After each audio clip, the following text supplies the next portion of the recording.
So this would be dividing with base 2, which is actually quite simple because you're only deciding does it go in or does it not go in. Your only choices are 0 or 1. So if I look at 1, 1, 0, it obviously doesn't go into 1, it doesn't go into 0, it doesn't go into 101, but it does go into 1011, and it goes in one time because that's my only choice, either 0 or 1. So we do the subtraction, then we get 1, 0, borrow here to get 2, and there's a 101 left. Bring down the 0, and again, this will go in here once, okay? And we see what we get here. There's a 0 and a 0. Borrow, or break, I should say. 2 minus 1 is that. Last one to bring down is the 1. And it goes in there once.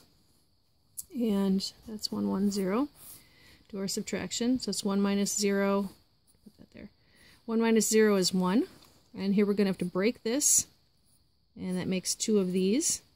Break one of those. That makes 2 of these. 2 minus 1 is 1.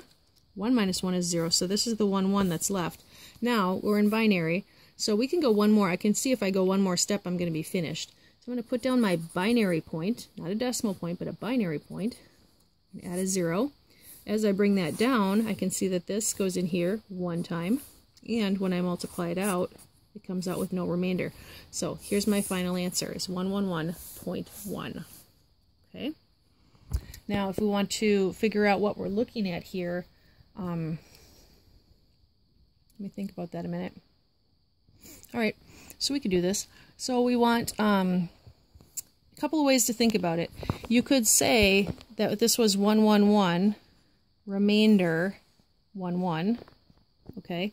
Which would mean that the 111 times this number that you divided by, and then if you add back in the 11, that should get you back to the original number you started with. Okay? So we can check that in base 2. So let's just see that. 111 times 110. Okay? So that'd be 0 first, and then over here we're in the 2's place now.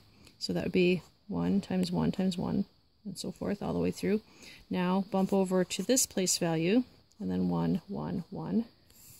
We're going to add that up. Here's a group of 2, no leftovers. Here's a group of 2, 1 leftover. Here's a group of 2, no leftovers. Okay, so there's that. And then, last step is to add back in that remainder of 1, 1.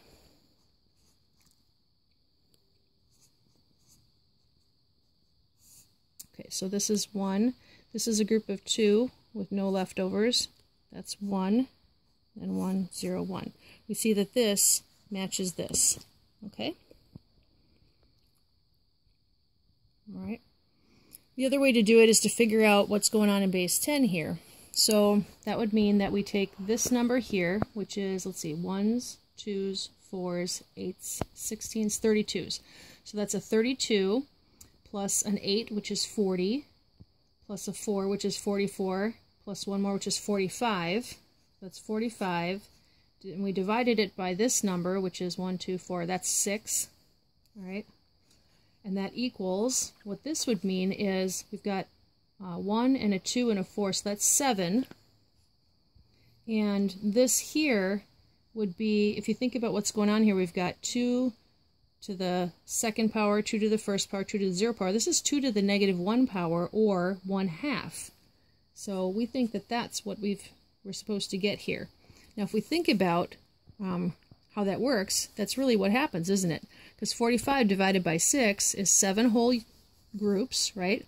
That gets us to 42 with 3 left over, and 3 is half of the next 6 that would be needed to make the next group. Another way to think about it would be like that. So it would be 7, 42, take it away, we got 3. So 7 and 3/6, or 7 1/2. That's it.